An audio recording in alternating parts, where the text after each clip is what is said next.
Bonjour, je vais parler des épisodes 7 et 8 de Flash.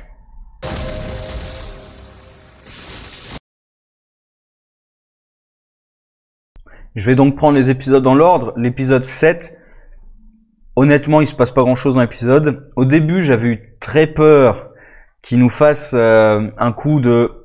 On a l'impression qu'ils ont trouvé l'identité de Cicada. Et en fait, non, on passe complètement à côté.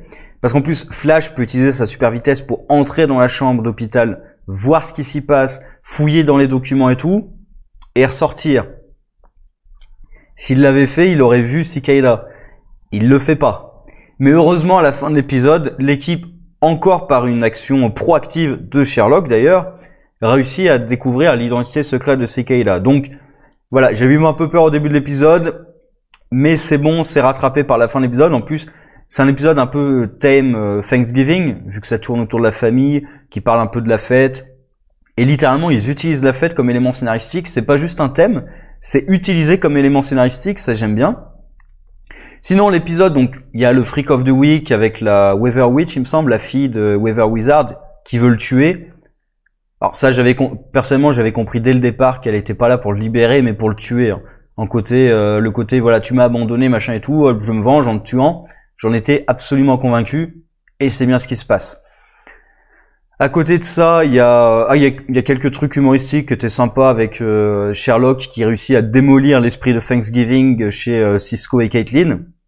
C'était plutôt sympa, juste en leur rappelant leur vie, en fait, vous avez rien à célébrer, en fait, vos vies sont pourries comme la mienne. C'était plutôt sympa. Et sinon, il y a évidemment le plus important de l'épisode, on peut dire, les flashbacks de Cicada. Alors, je vais d'abord parler du Freak of the Week. Weather Witch, il n'y a pas grand chose à en dire, mais il y a un point que je vais réutiliser d'ailleurs dans l'épisode suivant, qui résume le problème que j'ai avec l'utilisation des pouvoirs de super-héros, que je finis par accepter parce que on est bien obligé, c'est dans tous les épisodes, c'est même parfois dans les comics, faut être honnête. Flash est capable de récupérer tous les gardes de la prison, enfin de l'endroit où ils sont en tout cas dans la prison, de récupérer Weather Wizard, de l'amener à Star Labs, de revenir avant que la fille ne puisse réagir. Par contre, il n'est pas capable d'arrêter la fille. Alors plus tard, on nous explique que oui, il peut pas toucher son sceptre parce que ça crée de l'orage ou je sais pas quoi, peu importe. Il a même pas besoin de toucher le sceptre. Il lui met une droite, c'est tout. Il la prend par les poignets, il les met dans son dos. Il a pas besoin de toucher le sceptre en fait pour lui enlever des mains. Et à la rigueur, il va pour essayer de lui enlever le sceptre. Il est projeté en arrière. Nora est là, elle peut réagir. À la rigueur, ils peuvent inventer, en plus, comme elle contrôle le truc, et dès qu'elle le voit se déplacer à super vitesse, elle active son machin, et ça crée un bouclier d'orage autour d'elle, peu importe. Ça serait suffisant pour justifier que Flash ne peut pas lui enlever son sceptre. Mais sinon, avec sa super vitesse, je vois aucune raison pour que Flash ne puisse pas lui enlever son sceptre. Aucune. Et sinon, voilà, tout le thème autour de Nora qui a peur de voir son père mourir, d'ailleurs, parce qu'elle l'a vu disparaître, là, elle a peur de le voir mourir. Moi, ça pose une question au niveau paradoxe temporel, parce que Nora a pas été encore conçue, il me semble. Il me semble pas qu'ils ont révélé que Iris était enceinte. Certainement parce qu'ils veulent garder ça, justement, ils veulent pouvoir l'utiliser quand ils veulent, plus tard dans la série. Ils veulent pas que le personnage soit enceinte tout de suite, j'imagine. Du coup, si Barry meurt, Nora, elle disparaît. C'est un paradoxe temporel. Donc, techniquement, Nora, elle peut pas voir son père mourir, avant d'être conçue, en fait. Donc, ça crée un petit paradoxe. C'est pas important, mais bon. Et sinon, donc le plus important de l'épisode, c'est les flashbacks de Cicada, et je trouve que c'est quand même assez raté. Car le but, clairement, c'est de nous faire éprouver de l'empathie pour le personnage, sauf que tout ce qui nous est présenté, on le devinait en fait. Il n'y a pas vraiment de nouveauté. Alors si, on apprend que c'est pas sa fille, c'est sa nièce, et que ses parents ont été tués dans une attaque de méta-humains. Qu'on ne voit pas d'ailleurs. On ne sait pas du tout de quoi il s'agit, quelle est l'attaque. Est-ce qu'ils ont été tués par le méta-humain? Est-ce qu'ils ont été tués par les conséquences d'un combat avec Flash, par exemple? Ce qui justifierait aussi sa colère contre Flash. On voit rien. Et après, on voit l'évolution de leur relation, mais très peu en fait. C'est-à-dire, on voit des moments clés où, au départ, lui et la fille s'entendent pas. Elle le déteste parce que lui, en même temps, il veut pas d'une gamine chez lui, donc elle lui rend bien. Et après, on voit que leur relation s'améliore et tout. En un épisode, pour moi, c'est pas suffisant pour développer des liens avec ces personnages. L'idée est assez simple narrativement, c'est assez simple. Voilà, les deux personnages qui sont en mésentente au départ, qui se rapprochent, ça fait que le spectateur aussi va se rapprocher des deux personnages à la fois en les voyant se rapprocher l'un de l'autre. Et donc ça crée de l'empathie, et quand on voit sa nièce, du coup, j'allais dire sa fille, sa nièce être blessée dans le Enlightenment, ça crée en effet un sentiment du fait que même si on n'est pas d'accord avec ces méthodes, voilà, on est quand même un peu de son côté, même si on veut pas le voir tuer des gens, on comprend sa colère.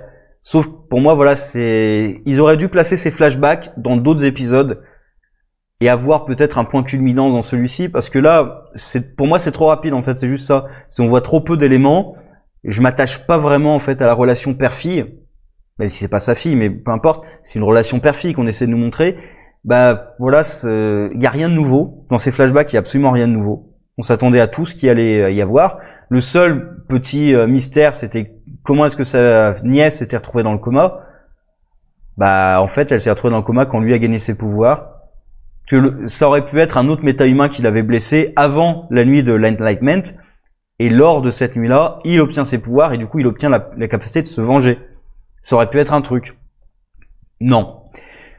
Et d'ailleurs, oui, parce qu'il se venge contre les méta-humains. Après, il sait pas exactement, mais DeVoe, c'est pas vraiment un méta-humain, en fait. Et d'ailleurs, justement, dans l'épisode 8, il tombe sur Caitlyn, qui n'est pas vraiment une méta-humaine. C'est pas parce qu'ils ont des pouvoirs que c'est des méta-humains. Et après tout, s'il y a Supergirl qui débarque sur cette Terre, il essaie de la tuer aussi, parce que c'est pas une méta-humaine.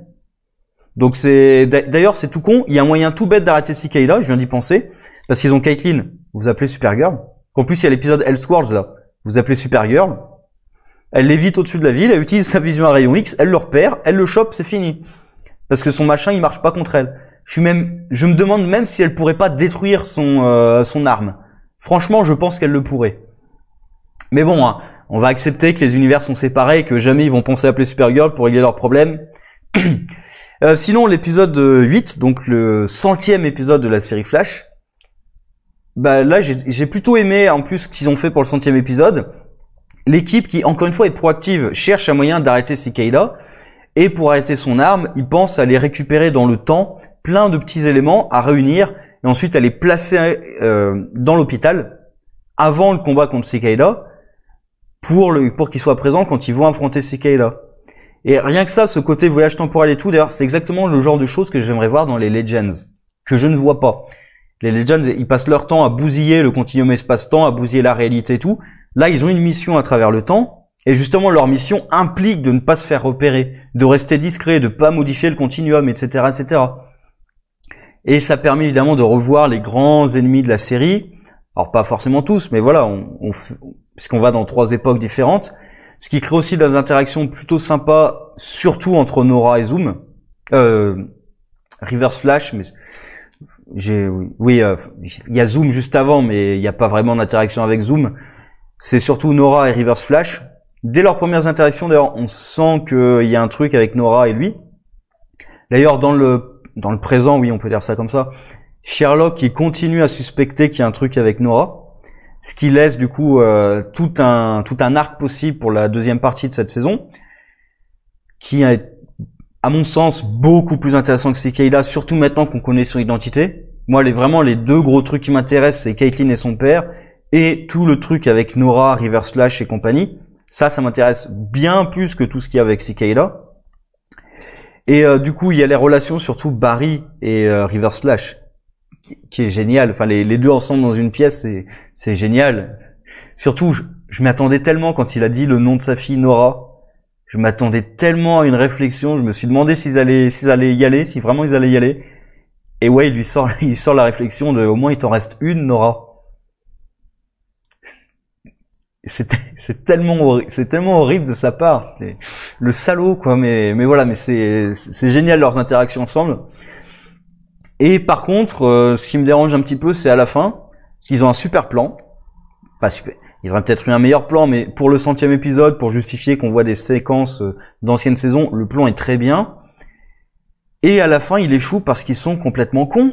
Et parce qu'ils utilisent leur pouvoir n'importe comment. Ils réussissent à lui enlever sa dague. Bah, très bien.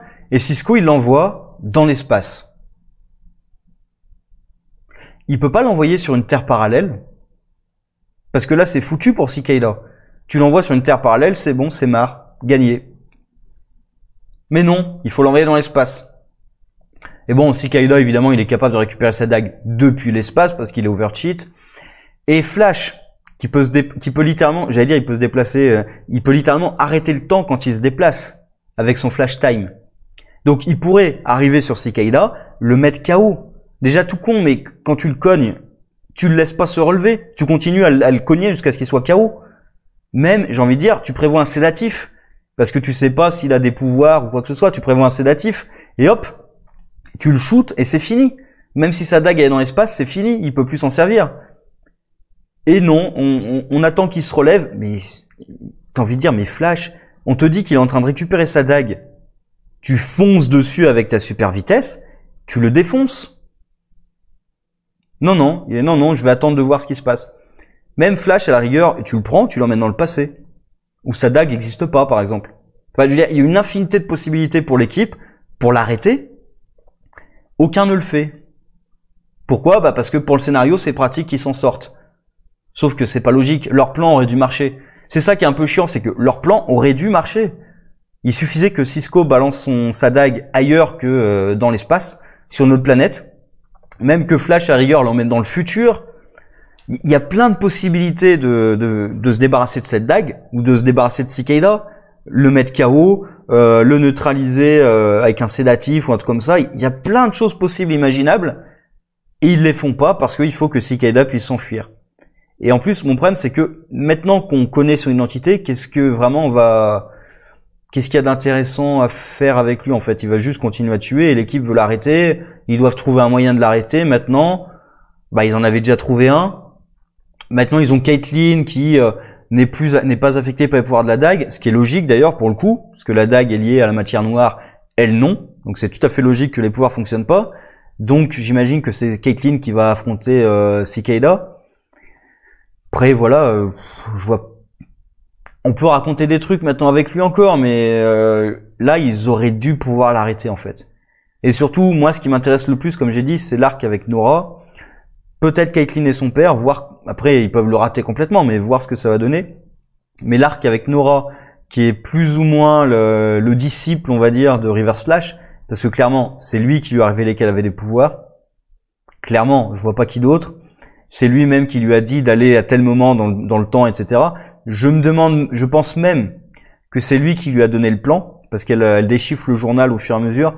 Je pense que c'est lui qui lui a donné le plan. D'ailleurs, est-ce qu'il sait que Barry a une fille dans le passé quand ils vont le voir? Parce qu'on ne sait pas à quel moment ça se passe. Mais je pense que dans la prison, ça doit être un Reverse Flash plus âgé que le Reverse Flash qu'on voit là. Donc je pense que c'en est un autre. Après bon, les timelines, c'est un peu n'importe quoi. Donc, bref, ça m'intéresse plus que Cicada. Après Cicada, voilà, ça peut être pas mal. On verra ce qu'ils vont en faire. Mais bon, ils auraient dû le battre dans cet épisode. Je suis navré. Sur ce, au revoir.